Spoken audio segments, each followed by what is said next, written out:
तो आज की क्लास में बच्चों हम पैरेलल प्लेट कैपेसिटर को स्टडी करेंगे।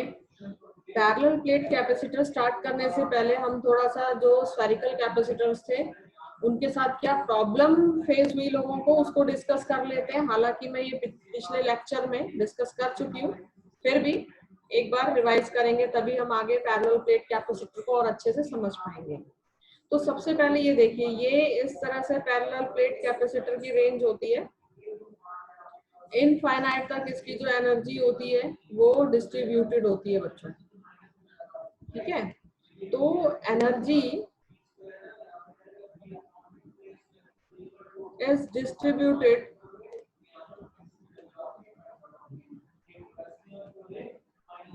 To infinity. इन्फिनिटी का मतलब डिस्ट्रीब्यूटेड है, इसका मतलब क्या है कि एनर्जी बाउंडेड नहीं है, ठीक है। बाउंडेड नहीं है तो हम उसका बहुत ज्यादा यूज नहीं कर सकते। दूसरा, जो कैपेसिटेंस होता है पैरेलल प्लेट कैपेसिटर का, वो क्या होता है, ये फॉर्मूला होता है 4 पाई एप्सिलॉन नॉट आर। अगर हम रेडियस 1 मीटर इंक्रीज करना चाहें तो कैपेसिटेंस क्या आ जाएगी, बहुत कम। ये हमने पिछले लेक्चर में कैलकुलेट की थी वैल्यू, ठीक है। बहुत ही स्मॉल कैपेसिटेंस आ रही है, ठीक है। तो अब आ जाते हैं, इस प्रॉब्लम को ओवरकम करने के लिए हम क्या लेकर के आए, पैरेलल प्लेट कैपेसिटर, ठीक है। तो अब देखिए पैरेलल प्लेट कैपेसिटर क्या होता है।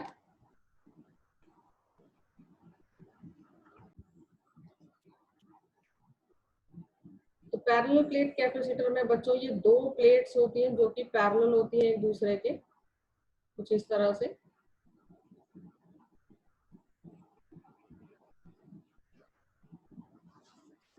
ठीक है। ये एक प्लेट के ऊपर पॉजिटिव चार्ज और दूसरी प्लेट के ऊपर नेगेटिव चार्ज होता है। ये पॉजिटिव और ये नेगेटिव, अभी इक्वली चार्ज है दोनों के ऊपर। लेकिन हमारा रूल क्या होता है बच्चों की, जो ओवरऑल चार्ज है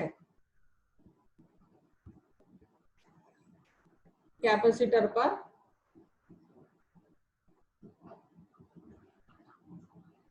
उसको हम क्या बोलते हैं, प्लस क्यू ही, हम माइनस क्यू नहीं बोलते हैं, ठीक है। ओवरऑल चार्ज कैपेसिटर पर हमेशा पॉजिटिव चार्ज को ही बोला जाता है। तो हम अगर ये दोनों पैरेलल प्लेट कैपेसिटर है, अगर ओवरऑल चार्ज इस कैपेसिटर पे हम बोले तो हम ये नहीं बोलेंगे कि न्यूट्रल है, प्लस क्यू माइनस क्यू एक दूसरे को कैंसिल कर रहे हैं, नहीं। ओवरऑल चार्ज इस पर कितना है, प्लस क्यू। इन दोनों प्लेट्स के बीच में बच्चों जो डिस्टेंस होता है वो हम क्या लेते हैं, डी। और ये एरिया 1 है पहली प्लेट का, देखिए नॉर्मल, ये दूसरी प्लेट का एरिया, ठीक है। ये डिस्टेंस इतना ज्यादा स्मॉल होता है, ये जो डिस्टेंस है ये बहुत ज्यादा स्मॉल है, और इतना ज्यादा स्मॉल है कि ये एरिया से भी हम क्या मानते हैं कि डिस्टेंस बहुत ही स्मॉल लेना पड़ता है, ठीक है। तो अब ये जो हमारे स्फेरिकल कैपेसिटर थे उन पर ये पैरेलल प्लेट कैपेसिटर्स ने क्या ओवरकम किया, मतलब क्या ऐसी प्रॉपर्टीज थी जिसकी वजह से हमने इनको यूज करना स्टार्ट किया। तो देखिए अब यहाँ पर क्या हो गया, एनर्जी जो थी, energy is bounded between two plates. अब ये इंफिनिटी तक डिस्ट्रीब्यूटेड नहीं है, ठीक है। पॉजिटिव से देखिए निकल रही है इलेक्ट्रिकल एनर्जी, इलेक्ट्रिकल फील्ड, और नेगेटिव पर आकर के ये खत्म हो गई, ये इलेक्ट्रिक फील्ड की direction, positive to negative. As compared to spherical capacitors, जो पैरेलल प्लेट कैपेसिटर्स होते हैं इनकी जो कैपेसिटेंस होता है वो ज्यादा होता है, क्योंकि जो स्फेरिकल कैपेसिटर था बच्चों वहां पर सिर्फ क्या था, पॉजिटिव चार्ज, है ना, पॉजिटिव चार्ज था। लेकिन यहाँ पर क्या हो गया, अब एक नेगेटिव चार्ज की भी हमने प्लेट लगा दी, तो नेगेटिव चार्ज की वजह से यहाँ पर पोटेंशियल क्या हो जाएगा, कम। और हमें चाहिए यही था, चार्ज ज्यादा से ज्यादा, पोटेंशियल कम से कम। तो क्या होगा, पोटेंशियल कम होगा तो कैपेसिटेंस इंक्रीज हो जाएगी। ठीक है, तो ऐसा ये मान लो कि ये स्फीयर था। अब स्फीयर पर हम क्या करते थे कि चार्ज कहाँ तक डिस्ट्रीब्यूटेड था, इनफाइनाइट तक। तो वो इनफाइनाइट वाला डिस्टेंस हमने कम कर दिया और ये प्लेट को हम क्या ले आए, पास ले आए, है ना। अब ये बनेगा कैसे, तो ये देखिए, ये दो प्लेट्स ली हमने, ये इनफाइनाइट से एक प्लेट को हम पास ले आए, यहाँ नेगेटिव चार्ज है, यहाँ पॉजिटिव चार्ज है। अब देखिए यहां से मैंने क्या किया, एक स्मॉल dq चार्ज यहाँ ट्रांसफर किया, है ना। धीरे पहले dq लेकर आऊंगी, फिर dq लाऊंगी, फिर dq लेकर के आऊंगी, और क्या कहाँ मूव करवाऊंगी, लेफ्ट वाली प्लेट से राइट वाली प्लेट पर। अब देखिए जब धीरे धीरे यहाँ से, अब ये dq चार्ज क्या है, प्लस चार्ज है, ये नेगेटिव चार्ज का मतलब ये नहीं होता कि इस प्लेट के ऊपर सारा ही चार्ज नेगेटिव है। इसका मतलब ये होता है कि पॉजिटिव चार्ज कम होगा यहाँ पर और नेगेटिव चार्ज ज्यादा होगा। तो अब देखिए एक पॉजिटिव चार्ज मैंने अगर यहाँ पर प्लेस किया तो धीरे धीरे ये वाली जो प्लेट है इसके ऊपर पॉजिटिव चार्ज और इसके ऊपर टोटली नेगेटिव चार्ज हो जाएगा। एक चार्ज ले जाने में कोई प्रॉब्लम नहीं होगी, दो चार्ज ले जाने में कोई प्रॉब्लम नहीं होगा, लेकिन मान लीजिए मैंने धीरे धीरे बहुत सारा चार्ज यहाँ ट्रांसफर कर दिया तो ये प्लेट तो पॉजिटिव चार्ज हो जाएगी और ये नेगेटिव। अब क्या ये प्लेट चार्ज को इजीली ले जाने देगी? मैं अगर एक पॉजिटिव चार्ज यहाँ से निकालूंगी तो क्या करेगा, फोर्स ऑफ अट्रैक्शन बहुत ज्यादा इंक्रीज हो गया है, वो उस चार्ज को अपनी तरफ खींचेगा, है ना। सिमिलरली यहाँ पर एक पॉजिटिव चार्ज अगर इस प्लेट में मैं डालना चाहूंगी तो ये प्लेट क्या करेगी, उसको रिपेल करेगी। तो मुझे लेकिन चार्ज तो ट्रांसफर करना ही है, तो अब ये चार्ज ट्रांसफर कैसे होगा, मैं एक बैटरी लगा देती हूँ। ठीक है, बैटरी क्या करती है, बैटरी या सेल का काम क्या होता है बच्चों, वो इलेक्ट्रॉन्स को चलाते रहना। तो अब ये देखिए मैंने यहाँ बैटरी लगा दी है, बहुत कॉन्सेप्चुअल है ये चीज, आप ध्यान से समझेंगे तो फंसेंगे नहीं पूरे साल कैपेसिटर्स में, नहीं तो बहुत प्रॉब्लम आती है बच्चों को। ये देखिए ये पॉजिटिव कैपेसिटर, ये पॉजिटिव प्लेट हो गई, ये नेगेटिव हो गई। ठीक है, अब मैंने क्या किया, ये एक वायर से यहाँ पर मैं ले आई और एक बैटरी मैंने लगा दी। ठीक है, ये पॉजिटिव चार्ज और ये नेगेटिव प्लेट हो गई। जब मैंने इसको एक बैटरी से कनेक्ट कर दिया तो बच्चों यहाँ से क्या होगा, इलेक्ट्रॉन को की मूवमेंट स्टार्ट हो जाएगी। ठीक है, सेल का काम क्या है, इलेक्ट्रॉन को चलाते रहना। अब ये इलेक्ट्रॉन इस तरह से मूव करते रहेंगे, तो यहाँ से इलेक्ट्रॉन आ रहे हैं, मींस यहाँ पर पॉजिटिव चार्ज क्रिएट हो रहा है, और यहाँ इलेक्ट्रॉन ऐड हो रहे हैं तो यहाँ पर नेगेटिव चार्ज क्रिएट हो रहा है। ठीक है, तो मेन ये तरीका, एक एक चार्ज को हम ऐसे थोड़ा ना कि यहाँ पर इस प्लेट से हाथ से उठाया और चार्ज को यहाँ प्लेस कर दिया, नहीं, हमने क्या किया, बैटरी से कनेक्ट कर दिया, अब ये चार्ज की मूवमेंट स्टार्ट हो गई। ठीक है, इतना पार्ट अच्छे से आपको क्लियर हुआ। अब देखिए आगे, अब कंडीशंस देखिए कि क्या क्या होता है। अब यहाँ पर जैसे जैसे चार्ज का मूवमेंट रहेगा तब तक जो है ये जो इसकी पोटेंशियल है वो कभी भी ज्यादा नहीं हो पाएगी। ठीक है, और हमें कैपेसिटेंस ज्यादा चाहिए, कैपेसिटेंस हमें ज्यादा मिल जाएगा। ठीक, अब देखिए important point to be noted, जो दोनों प्लेट्स का एरिया है बच्चों वो सेम होना चाहिए। कंडीशंस ये है पैरेलल प्लेट के लिए कि area of both plates must be same. Shape में भी डिफरेंट शेप हो सकती है पर एरिया सेम होना चाहिए। ठीक है, जैसे अगर मैं एक ऐसा ये शेप ले लेती हूँ, दिस इज A1, दूसरी शेप में ये ले सकती हूँ, this is A2, but condition is that कि A1 should be equals to A2। ठीक है, ये पहली कंडीशन है पैरेलल प्लेट कैपेसिटर्स के लिए, शेप कुछ भी हो पर एरिया सेम होना चाहिए। दूसरी कंडीशन क्या होगी, देखिए देखिए दूसरी कंडीशन आ जाती है बच्चों, कि distance between the plates, distance between the plates must be small. ठीक है, बहुत थोड़ा, उनके डिस्टेंस उनके एरिया से बहुत ज्यादा कम होना चाहिए। ये भी हम डिस्कस कर चुके हैं अभी थोड़ी देर पहले। ये दो प्लेट्स हैं, ठीक है, इन दोनों के बीच में, दोनों प्लेट्स के बीच में ये हमने डिस्टेंस डी ले लिया। ये एरिया है, ए ले सकते हैं कि क्योंकि एरिया शुड बी सेम। ये प्लस क्यू चार्ज, ये माइनस क्यू चार्ज। दूसरी कंडीशन है कि distance between the plates should be very very less than their area. ठीक है, तो क्यों, क्योंकि आप ये देखिए क्यों ऐसा किया, क्योंकि आप ये देखिए ना, एक ब्लैक बोर्ड है, अगर एक चींटी आ जाती है, एक आंट आ जाती है उसके सामने, तो वो क्या हो जाएगी, वो ब्लैक बोर्ड उसके लिए इनफाइनाइट बड़ा हो जाएगा। लेकिन हम लोगों के लिए क्या होता है, उतना बड़ा नहीं होता, हमें तो वो छोटा दिखाई देता है।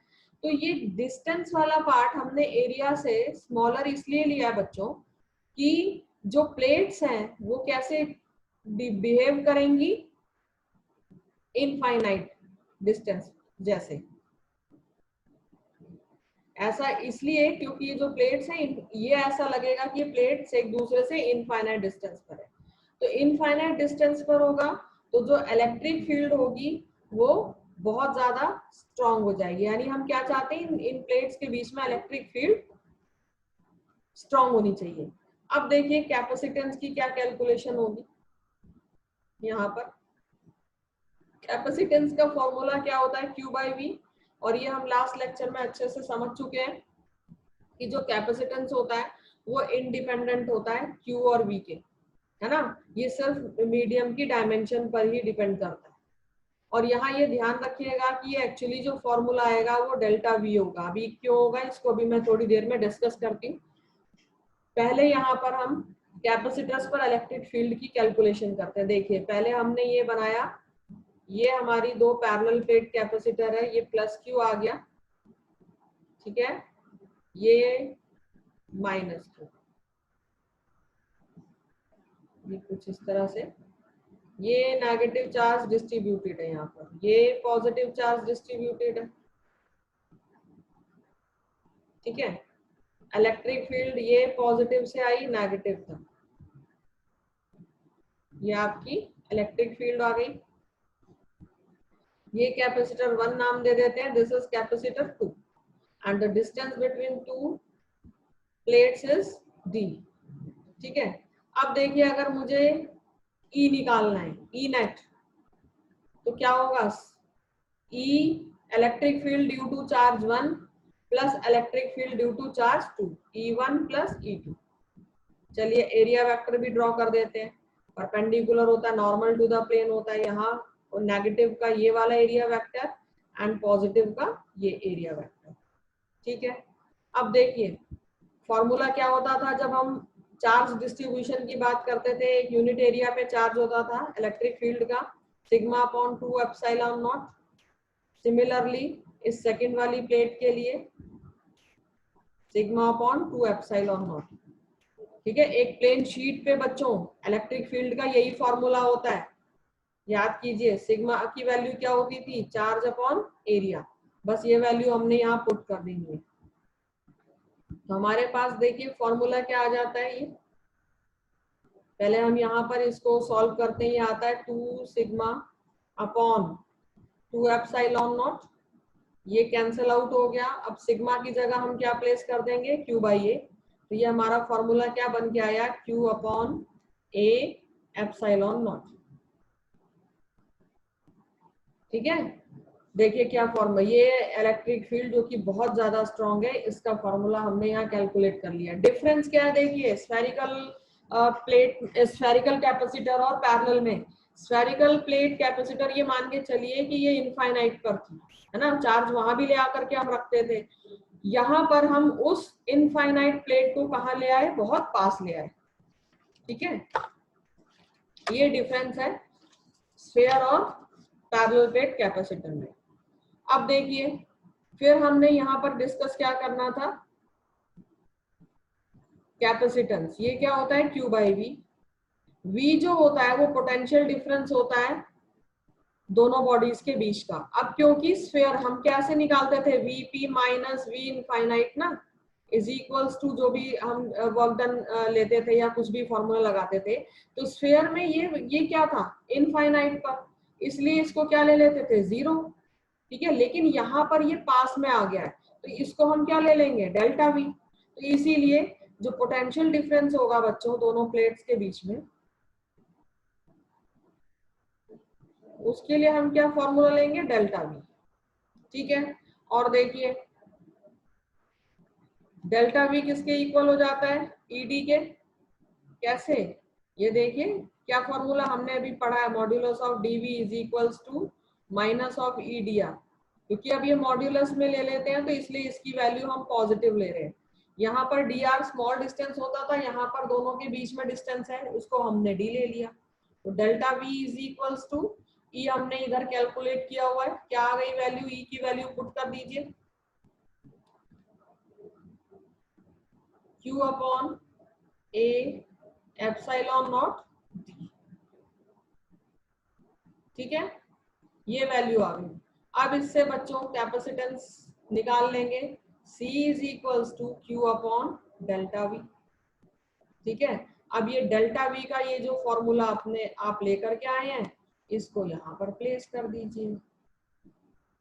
ठीक, तो ये क्या आ जाता है, देखिए Q upon QD upon A epsilon not, और इसको जब आप सॉल्व करेंगे ये कट जाएगा Q से Q, और आपके पास क्या आ जाता है, epsilon naught A upon D।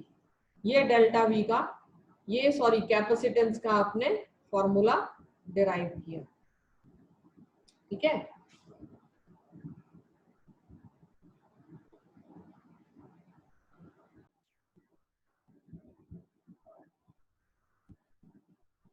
तो देखिए फॉर्मूला क्या आ गया हमारे कैपेसिटेंस का, C इज इक्वल्स टू, ये पैरेलल प्लेट कैपेसिटेंस,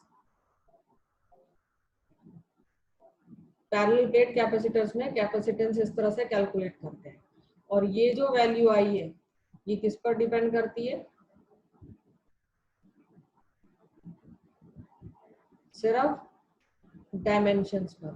डायमेंशंस यहाँ पर क्या है, पैरेलल प्लेट में उस प्लेट्स का area and distance between the plates. और किस पर डिपेंड करेगी बच्चों, मीडियम पर। देखिए सीधे सीधे ये फॉर्मूला आ गया हमारे पास, it is directly proportional to the medium and the area of the plates and inversely proportional to the distance between the plates। ठीक है, चलिए अब यहां से हमें क्या रिलेशन पता चल रहा है कि अगर दोनों प्लेट्स के बीच में डिस्टेंस बहुत ही ज्यादा कम होगा, यानी डिस्टेंस अगर एरिया से बहुत ही ज्यादा कम होगा, तो जो कैपेसिटेंस होगा वो बहुत ही ज्यादा होगा। ठीक है, अब देखिए कुछ क्वेश्चन देखते हैं। आपसे बोला गया फाइंड कैपेसिटेंस ऑफ, ये आपको प्लेट्स दे रखी है, this is plus Q, this is minus Q। ठीक है, ये लेंथ अभी यहाँ पर थोड़ी बड़ी छोटी हो गई है पर लेंथ सेम होनी चाहिए, और इन दोनों के बीच में डिस्टेंस कितनी है, x। ठीक है, आपको कैपेसिटेंस बोला गया निकालने के लिए, तो सिंपल देखिए कैपेसिटेंस का क्या फॉर्मूला होता है, C is equals to epsilon naught A upon D। ये थोड़ी लेंथ आप जरा सेम बनाइएगा क्योंकि एरिया लेंथ सेम होती है। ठीक है, लेंथ ये है और इसकी जो ब्रेड्थ है वो B दे रखी है, लेंथ A, दोनों की L लेंथ है और ब्रेड्थ है B। तो आप सिंपली क्या करेंगे, कैपेसिटेंस निकालने के लिए फॉर्मूला, एरिया क्या हो जाएगा, L into B upon D। D यहाँ पर क्या है, X, तो epsilon not LB upon X। ठीक है, ऐसे एक और क्वेश्चन देखिए, ये आपको स्फीयर शेप में दे रखे हैं, सर्कुलर शेप में, डिस्टेंस हमें R दे रखा है, दोनों ही कैपेसिटर्स हैं और इनके बीच में डिस्टेंस हो गया x, ये प्लस Q चार्ज, ये minus Q charge. Capacitance simple epsilon naught A upon D। देखिए सर्कल का एरिया पाई आर स्क्वायर, कर देंगे एरिया की जगह फॉर्मूला। डिस्टेंस क्या है दोनों प्लेट्स के बीच में, x, सिंपली x आ गया। ठीक है, तो इस तरह से हम कैपेसिटेंस की कैलकुलेशन करते हैं। अब आ जाइए एनर्जी की कैलकुलेशंस पे। ठीक है, energy stored in a parallel plate capacitor.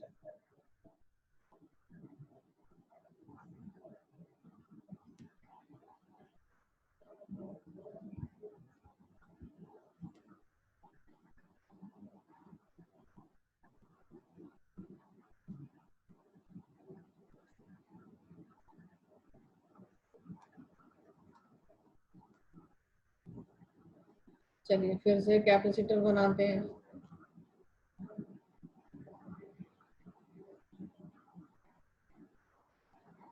ये प्लस क्यू, ये माइनस क्यू, यहाँ पर ये सारा प्लस चार्ज है बच्चों इसमें, और इस प्लेट में ये माइनस चार्ज। ठीक है, अब देखिए जब टाइम 0 था तो इस पर चार्ज भी 0 होगा, क्योंकि हम कोई चार्ज लेकर के ही नहीं आए थे, और जो पोटेंशियल डिफरेंस होगा वो भी 0 होगा। लेकिन टाइम t पर हम एक एक करके, हम कैसे ला रहे हैं चार्ज, एक एक करके स्मॉल स्मॉल चार्ज लेकर के आ रहे हैं, है ना। कहाँ से, यहाँ से नहीं, ये चार्ज हम कहाँ डाल रहे हैं, यहाँ से यहाँ पर ये चार्ज है। ठीक है, तो चार्ज क्या हो जाएगा t टाइम पर, स्मॉल q, और डेल्टा v क्या हो जाएगा, v के equal, which is equals to q by c। ठीक है, इनफाइनाइट टाइम पर धीरे धीरे करके हमने सारा चार्ज उस पर ट्रांसफर कर दिया, तो डेल्टा v क्या हो गया, पूरा चार्ज ट्रांसफर हो गया, तो यहाँ q आ गया, ये v के इक्वल, और v यहाँ क्या आ जाएगा, q बाय c। तो स्लोली स्लोली चार्ज हम एक एक करके लेकर के आए, तो जब सबसे पहला चार्ज हमने डाला बच्चों, तो वर्क डन क्या होगा, 0, क्योंकि पहले से कोई चार्ज तो यहाँ प्रेजेंट नहीं था, तो वो इस चार्ज को रिपेल नहीं करेगा। यहाँ भी बहुत सिंपली हमने एक चार्ज पिक किया और यहाँ प्लेस कर दिया, तो इसलिए वर्क डन क्या हो गया, 0। ठीक है, लेकिन जब हम ये दूसरा चार्ज लेकर के आए, पहले से लगाए, तो इसमें जो वर्क होगा, और ये वर्क कौन कर रहा है, एक्सटर्नल एजेंट, है ना। तो यही जो वर्क है ये पोटेंशियल एनर्जी के फॉर्म में क्या हो जाएगा, स्टोर हो जाएगा। ठीक, तो हम अब यहाँ वर्क निकालना है, पहले स्मॉल वर्क डन निकालेंगे। फॉर्मूला अपना वही सिंपल v dq, है ना। हमें ये फॉर्मूला याद रखना है, dw by dq is equals to work done by external agent, और ये work done by external agent क्या होता है, चेंज इन पोटेंशियल एनर्जी, तो सॉरी चेंज इन, ये पोटेंशियल डिफरेंस। ठीक है, तो ये आपका हो गया dw is equals to v, क्या देखिए इस केस में q बाय c, आपने यहाँ पर v की वैल्यू पुट कर दी, ये आ गया dq। ठीक, अब इंटीग्रेट कर देंगे दोनों साइड्स को, तो हम क्या निकाल देंगे यहाँ पर, work done by external agent, है ना, ये क्या आ जाएगा, work done by external agent. इधर इंटीग्रेट करेंगे, q बाय c, चार्ज की लिमिट लगा देंगे 0 देन q, और ये क्या हो जाएगा, dq। जो चीजें कांस्टेंट है, वर्क डन को इंटीग्रेट, dw को इंटीग्रेट करेंगे तो वर्क डन आ गया। कैपेसिटेंस बच्चों कांस्टेंट ही रहेगा किसी भी मटेरियल का, और q dq को इंटीग्रेट करेंगे तो क्या जाएगा, q स्क्वायर बाय 2, लिमिट लगा दिया चार्ज। अब क्या कर देंगे, इस q की जगह क्या करेंगे, upper limit minus lower limit, तो ये क्या हो जाएगा, देखिए upper limit minus lower limit, upper limit minus lower limit divided by 2, और बाहर क्या है हमारा 1/c तो था ही, तो ये क्या आ जाएगा, q स्क्वायर अपॉन 2c। ठीक है, तो यही वो वर्क डन है बच्चों जो कि पोटेंशियल एनर्जी के फॉर्म में स्टोर हो जाएगा। ठीक, क्योंकि हमें पता है कि ये change in potential energy is equals to work done by external agent. ठीक, चेंज इन पोटेंशियल एनर्जी देखिए सिंपल, मैं यहां से भी आपको ये बता देती हूँ ये रिलेशन। ठीक है, नहीं तो आप इतना भी समझ सकते हैं कि वर्क डन जो है वो पोटेंशियल एनर्जी के फॉर्म में स्टोर हो जाता है। नहीं तो मैं आपको ये यहाँ से भी ये फॉर्मूला यहाँ निकाल करके दिखा दूंगी, आप देखिए। तो इनिशियल पोटेंशियल एनर्जी क्या वो है 0, ठीक, तो इसको यहाँ पर मैं कर रही हूँ। तो यहाँ देखिए क्या हो जाएगा, UF minus 0 is equals to work done by external agent,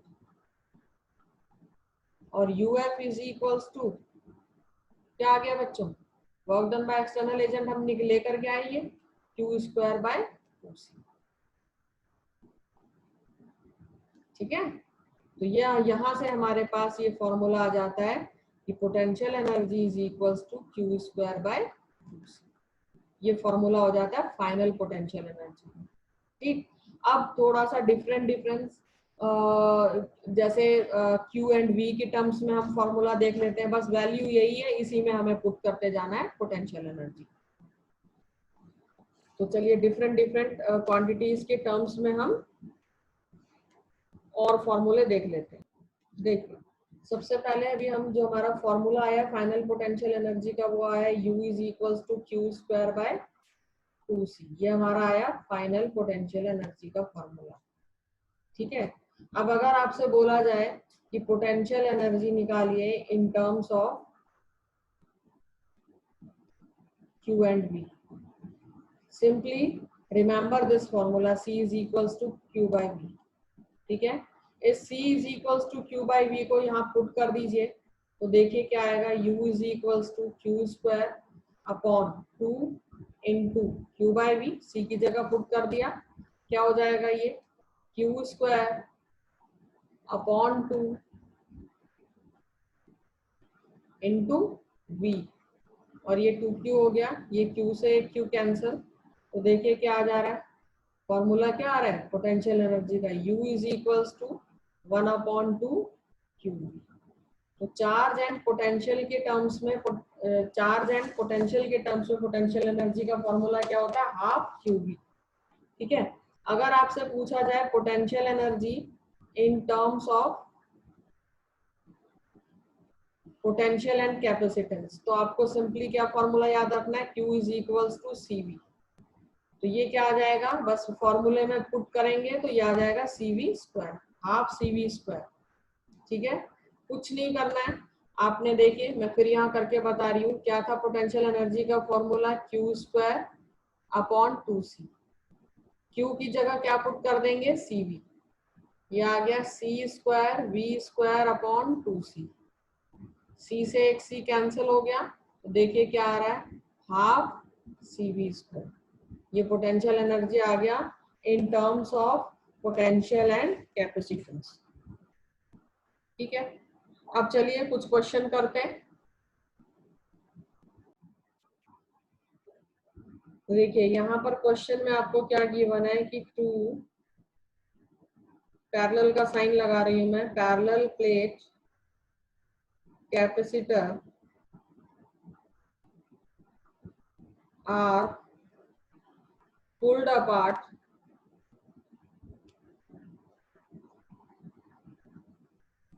from separation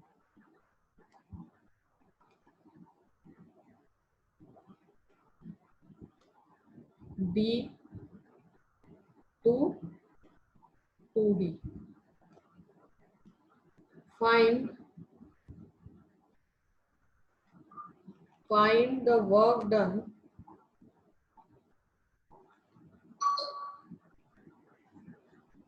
by external agent.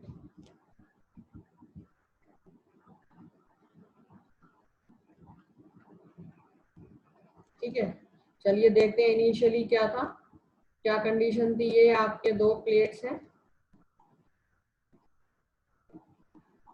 यहाँ प्लस चार्ज, ये माइनस चार्ज। ठीक है, ओवरऑल एरिया बना दिया हमने, और दोनों के बीच में डिस्टेंस क्या है D। अब इन दोनों को खींचा गया, एक दूसरे से सेपरेट किया गया, तो देखिए क्या हुआ, बाकी डायमेंशंस तो उसकी वही रहेंगी, जो एरिया वेक्टर है वो यही रहेगा। ठीक है, बस इन दोनों के प्लेट्स के बीच का क्या किया गया, डिस्टेंस बढ़ा दिया गया। डिस्टेंस क्या हो गया 2d। ठीक, अब देखिए आपसे क्या बोला गया कि वर्क डन निकालना है इसमें, तो इनिशियल कैपेसिटेंस क्या आ जाएगा बच्चों जब इनके बीच में डिस्टेंस d था, हमें अभी फॉर्मूला हमने किया epsilon naught a upon d। यहाँ पर final capacitance epsilon naught a upon 2d।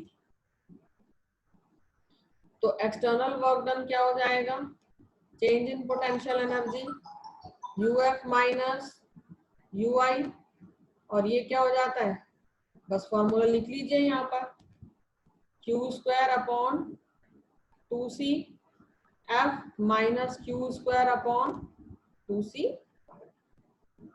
और ये क्या हो जाता है, देखिए इसको सॉल्व करेंगे, वैल्यूज पुट करेंगे, इनिशियल पोटेंशियल की जगह इनिशियल और फाइनल की जगह फाइनल, तो ये क्या आ जाएगा Q square D upon 2 epsilon not.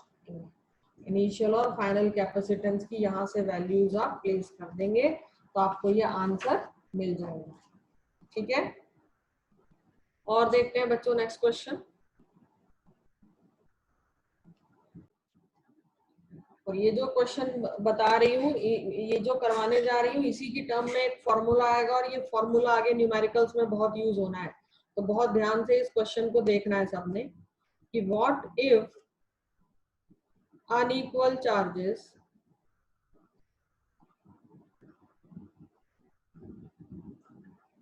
Are given to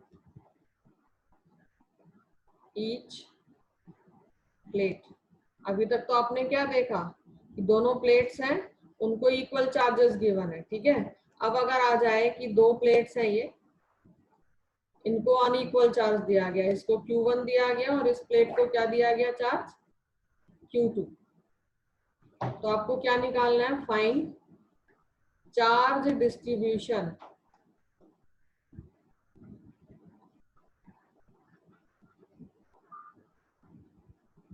on each surface. ठीक है, अब अनइक्वल चार्ज है तो इक्वली तो डिस्ट्रीब्यूट नहीं होगा, ये सरफेसेस होते हैं, किसी सरफेस पे कितना कितना चार्ज डिस्ट्रीब्यूट होगा ये हम कैलकुलेट करते हैं। चलिए देखिए क्या तरीका होता है इसका। सबसे पहले तो हम ये प्लेट ड्रॉ कर लेते हैं, यहाँ पर ये Q1 प्लेट हो गई और ये Q2 प्लेट हो गई।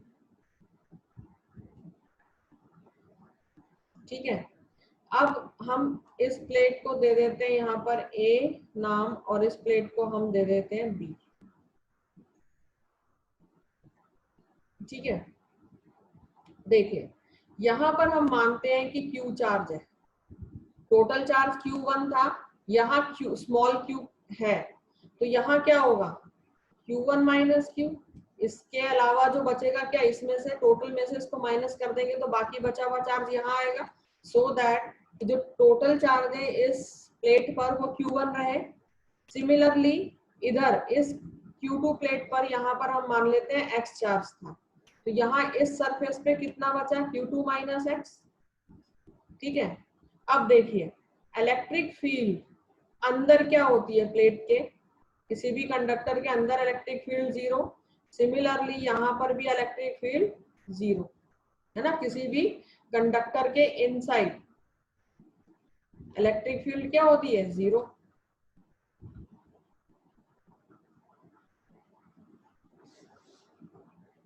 ठीक, अब हमारा इलेक्ट्रिक फील्ड का फॉर्मूला क्या होता है, sigma is equals to sigma upon 2 epsilon naught. ठीक, और अगर हम चार्ज की टर्म्स में लिखें तो Q अपॉन 2 एप्सिलॉन नॉट। चलिए हम इस वाली प्लेट पर इलेक्ट्रिक फील्ड निकालते हैं। ठीक, ये क्या हो जाएगा,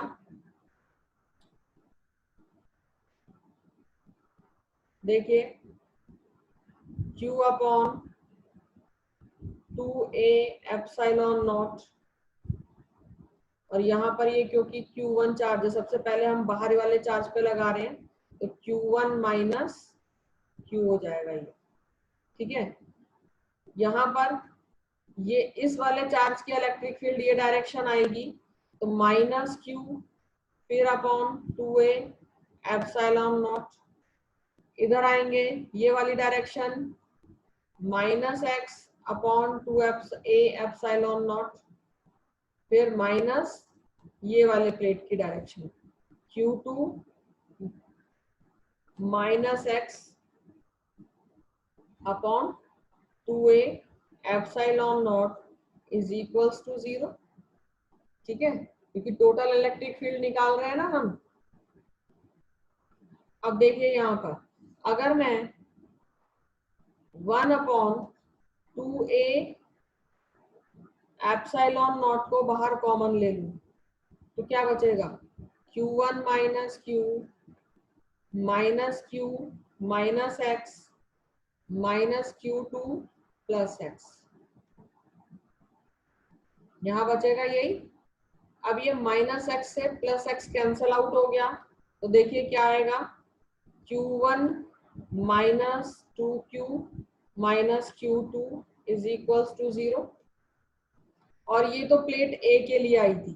ठीक है, इसी तरह से आप जब प्लेट बी के लिए निकालेंगे तो क्या क्या आएगा, 1 upon 2a epsilon not common ले लेंगे और यहाँ क्या बचेगा, Q2 minus X minus Q minus Q1 plus Q। ठीक है, यहाँ पर देखिएगा तो ये माइनस Q से प्लस Q कैंसिल आउट होगा तो यहाँ इक्वेशन बनेगी Q2 minus 2x minus Q1 is equals to 0। ध्यान से देखिए ये जो प्लस माइनस की कंडीशन हमने क्यों लगाई, देखिए यहाँ पर यहाँ चार्ज क्या है, हमें क्या लेना होता है फॉर्मूले में Q अपॉन 2a, चार्ज ही की तो वैल्यू लेनी है तो ये Q1 माइनस Q, इस चार्ज की वजह से इलेक्ट्रिक फील्ड देखिए कहाँ जा रही है, इधर नेगेटिव चार्ज की तरफ से। ये पॉजिटिव यहाँ नेगेटिव चार्ज की तरफ आएगी, यहाँ पॉजिटिव चार्ज की तरफ आएगी, इसीलिए माइनस कर दिया। एक चार्ज ये था और एक चार्ज ये था, दोनों अपोजिट डायरेक्शन में है तो माइनस कर दिया। ठीक है, यहाँ पर ये Q2 है और ये X दोनों। अब यहाँ से अगर मैं देखूं तो ये देखिए इसकी तरफ ऐसे दिखाई देगी तो ये माइनस कर दिया आपने क्योंकि दोनों अपोजिट है। और सिमिलरली फॉर दिस, इसकी इलेक्ट्रिक फील्ड ये जाएगी। ठीक है, तो डायरेक्शन की इलेक्ट्रिक फील्ड की डायरेक्शन की वजह से हमने ये माइनस और प्लस के साइन लगाए। सिमिलरली अगर मैं इस वाली प्लेट को देखूं तो यहाँ पर देखिए ये क्या है, Q2 चार्ज है इसके ऊपर टोटल ओवरऑल। तो सबसे पहले यहाँ से Q1 माइनस Q, फिर ये अपोजिट जा रही है माइनस Q हो जाएगी, फिर ये अपोजिट है माइनस एक्स और फिर ये माइनस Q2 प्लस एक्स, वही बाहर हमने माइनस कॉमन ले लिया तो ये आ गया। ठीक है, अब देखिए अगर मैं ये वाला फॉर्मूला देखिए फर्स्ट वाला फॉर्मूले से क्या मैं Q की वैल्यू निकाल सकती हूँ, यहाँ चार्ज की वैल्यू आ जाएगी। देखिए क्या आएगा, Q is equals to Q1 minus Q2 upon 2। यहां से हमने स्मॉल चार्ज यानी ये जो Q कितना प्लेस किया गया था ये निकाल दिया। और इस वाले फॉर्मूले से हम अगर Q की वैल्यू निकालें, इस वाले फॉर्मूले से सॉरी यहाँ पर हमने x माना है तो x की वैल्यू निकालेंगे तो देखिए क्या आएगा, Q2 minus Q1 is equals to 2x। तो x क्या हो जाता है, Q2 माइनस Q1 अपॉन 2। देखिए ये दोनों चार्जेस क्या आ रहे हैं, इक्वल एंड अपोजिट है ना। अगर मैं इसको Q1 के टर्म्स में लिखूं तो क्या हो जाएगा, Q1 यहाँ minus Q1 plus Q2 upon 2, just इस वाले चार्ज का अपोजिट। तो आप ये याद रखिएगा कि जो बाहर वाले सरफेस पे चार्जेस होते हैं ये क्या आएंगे, सेम आएंगे, और अंदर वाले सरफेस पे जो चार्जेस होते हैं वो इक्वल एंड अपोजिट होते हैं। ठीक है, तो अगर ये क्लियर हो गया अच्छे से तो मैं इसको अभी क्लियरली और थोड़ा सा लिख करके बता देती हूँ। ठीक है, इसमें हम यहाँ पर क्या आ रहा है, Q2 minus Q1 upon 2। let me check it, yes, Q2 minus Q1 upon 2।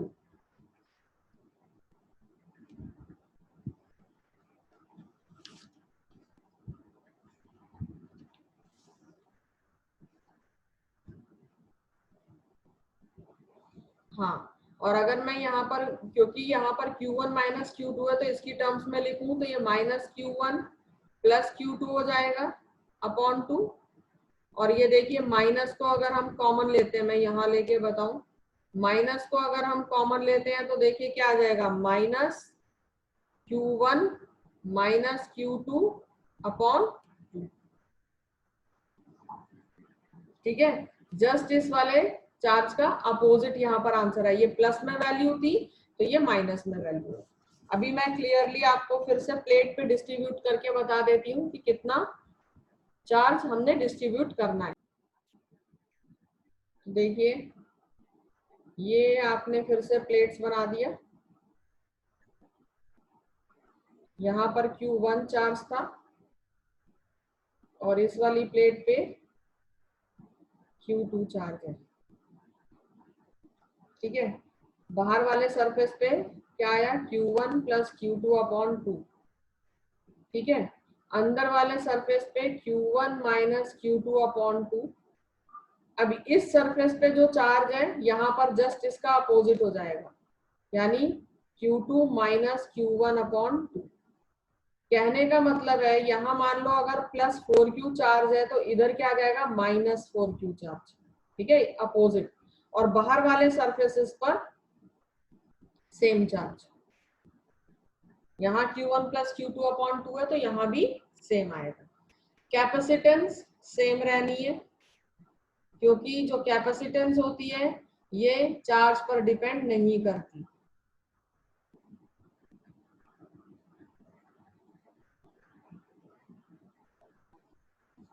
ठीक है, अब इसी को आप अगर एक क्वेश्चन लेकर के थोड़ा सा डिस्कस करना चाहें तो और अच्छे से क्लियर होता है। मान लीजिए ये प्लेट दे रखी है, 10 माइक्रोकूलम इस पर चार्ज है, यहाँ पर -4 माइक्रोकूलम चार्ज है। अब बोला जाए चार्ज डिस्ट्रीब्यूशन कीजिए, है ना, find the charge distribution, find charge distribution.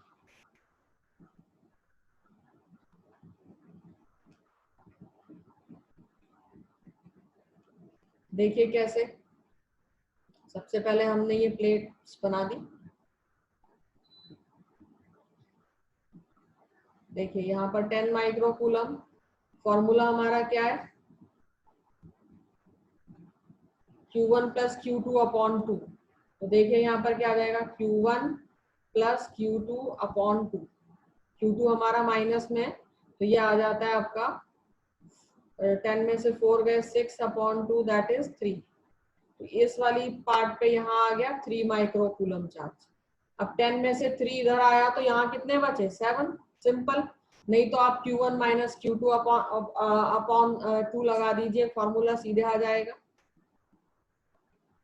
ठीक है, Q1 माइनस Q2 अपॉन 2 क्या आएगा, 10 minus -4 upon 2, it will be 14 upon 2 that is 7। Simply यहाँ पर एक चीज याद रखिए, यहाँ इनर जो प्लेट्स होती हैं इक्वल और अपोजिट, यहाँ प्लस है तो यहाँ पर माइनस आ जाएगा। और ये फॉर्मूले में, इस वाले फॉर्मूले में अगर आप प्लेस करेंगे तो आप चेक कर लीजिएगा। और बाहर वाली प्लेट पे आप देखिए, यहाँ -4 था, यहाँ -7 है, तो यहाँ कितना आना चाहिए, अपने आप ही 3 माइक्रोकूलम आ जाएगा। ठीक है, ये फॉर्मूला है हमारा। Q2 प्लस Q1 देखिए लगा लीजिए बाहर वाले प्लेट पे, Q2 plus Q1 upon 2। Q2 कितना है, -4, Q1 कितना है, 10 अपॉन 2, कितना आ गया, 6 अपॉन 2 दैट इज 3। तो एक चीज याद रखिएगा कि जो बाहर वाले सरफेस हैं उन पर सेम चार्ज आएगा, इनर सरफेसेस पर इक्वल एंड अपोजिट चार्जेस आएंगे। ठीक है, तो बहुत इजीली आप जो है ऐसे वैल्यूज कैलकुलेट कर सकते हैं। बस अब इसमें एक लास्ट पार्ट बचा, फोर्स कैलकुलेट करना, उसको भी करके अब इस वाले टॉपिक को हम खत्म करते हैं। तो फोर्स की कैलकुलेशन करते हैं।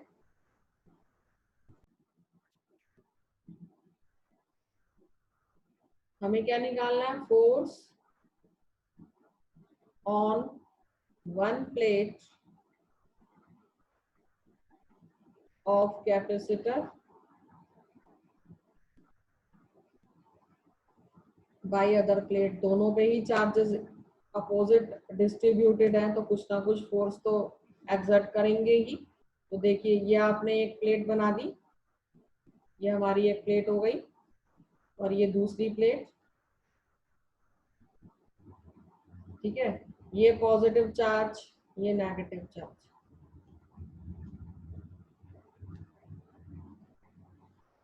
एरिया वेक्टर, ये प्लेट 1 हो गई और ये प्लेट 2 हो गई, दोनों के बीच में डिस्टेंस कितना हो गया d, ठीक है। तो देखिए E इलेक्ट्रिक फील्ड क्या होगी, electric field at 2 due to 1, field lines कैसे आ रही हैं, देखिए ऐसे 1 से पॉजिटिव से नेगेटिव की तरफ, ठीक है। तो ये क्या हो जाएगी, इस चार्ज की वजह से यहाँ पर सिग्मा अपॉन 2 एप्सिलॉन नॉट, और फिर सिग्मा की जगह हम क्या लग देंगे Q अपॉन ए, तो ये हो गया Q upon 2a epsilon not.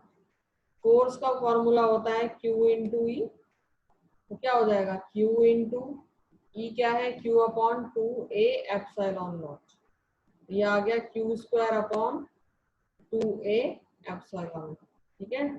तो इस इलेक्ट्रिक फील्ड की वजह से हमने क्या निकाला, ये force on two due to 1।